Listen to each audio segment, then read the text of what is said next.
సాంప్రదాయ పెట్టుబడుల పట్ల ప్రజల ఆలోచనల్లో మార్పు కనిపిస్తోందని అంటున్నారు ఆర్థికవేత్తలు. షేర్లు, మ్యూచువల్ ఫండ్స్, గోల్డ్, సిల్వర్ వైపు ఇన్వెస్టర్లు ఎక్కువగా ఆకర్షితులవుతున్నారన్నారు. ఆర్థిక అనిశ్చితి, ద్రవ్యోల్బణం భయాలు, అంతర్జాతీయ పరిణామాలు ఇందుకు ప్రధాన కారణాలుగా చెప్తున్నారు విశ్లేషకులు. ఇక ఇలాంటి పరిస్థితుల్లో పేపర్ మనీపై నమ్మకం తగ్గి బంగారం, వెండిపై పెట్టుబడి పెడుతున్నారు ప్రజలు. ఎన్ని సంక్షోభాలు వచ్చినా బంగారం విలువ తగ్గదన్న నమ్మకం ప్రజల్లో మరింత బలపడుతోంది. దేశీయంగా కూడా ఇదే తీరు కనిపిస్తోంది.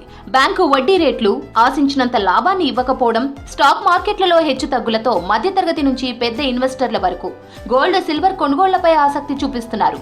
గోల్డ్ బాండ్లు, సిల్వర్ ఇన్వెస్ట్మెంట్ ప్లాన్లు కూడా ప్రజాదరణ పొందుతున్నాయి. లాంగ్ టర్మ్ పెట్టుబడిగా కూడా దీన్ని చూస్తున్న వారి సంఖ్య పెరిగింది.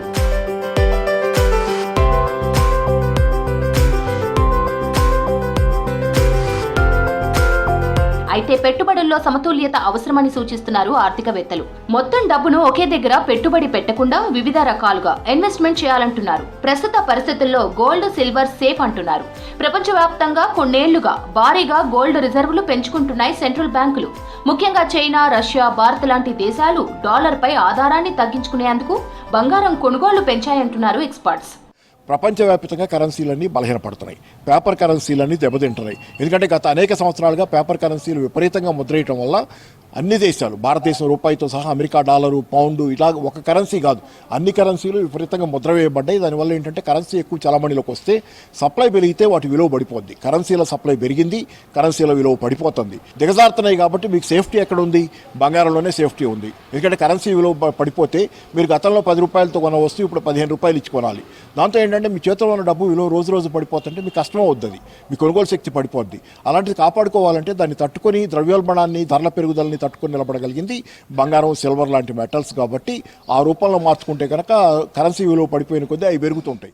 ఎలక్ట్రిక్ వాహనాలు, సోలార్ ప్యానెల్స్, ఎలక్ట్రానిక్స్ వంటి రంగాల్లో వెండి వినియోగం వేగంగా పెరుగుతోంది.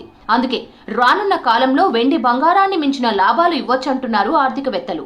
మునుపు గోల్డ్ అంటే పెద్దల పెట్టుబడి అనుకునే యువత ఇప్పుడు డిజిటల్ గోల్డ్, ఈటీఎఫ్ల ద్వారా కూడా ఇన్వెస్ట్ చేస్తున్నారని తెలిపారు ఎకనామిస్టులు. చాలా కష్టకాలంలో ఎంటర్ అవుతుంది ప్రపంచ ఆర్థిక వ్యవస్థ. ఈ ఆర్థిక సంక్షోభ కాలంలో మనం బతికి బట్టగట్టాలంటే, బేసిక్గా సర్వైవ్ అవ్వాలంటే గోల్డ్, సిల్వర్ రూపంలో ఉంటేనే సర్వైవ్ అవుతామనే ఆలోచనకి బేసిక్గా వస్తున్నారు. It is an insurance. Gold and silver not for appreciation. దీని విలువ ఎంత పెరుగుద్దనే లెక్కలో కాదు. బతికి బట్టగట్టాలంటే గోల్డ్, సిల్వర్ రూపంలో మీకు మీ అసెట్స్ ఉండాలి. ఉంటేనే మీకు రేపు కష్టకాలంలో మీరు సర్వైవ్ అవడానికి మీ చేతిలో సోర్స్ ఉంటుంది. రోజు రోజుకు బంగారం, వెండి మీద పెట్టుబడి పెట్టే వారి సంఖ్య పెరుగుతోంది. ఒకే దాని మీద పెట్టుబడి పెట్టకుండా ఎక్కువ రకాల మీద ఇన్వెస్ట్ చేయాలని సూచిస్తున్నారు ఆర్థికవేత్తలు.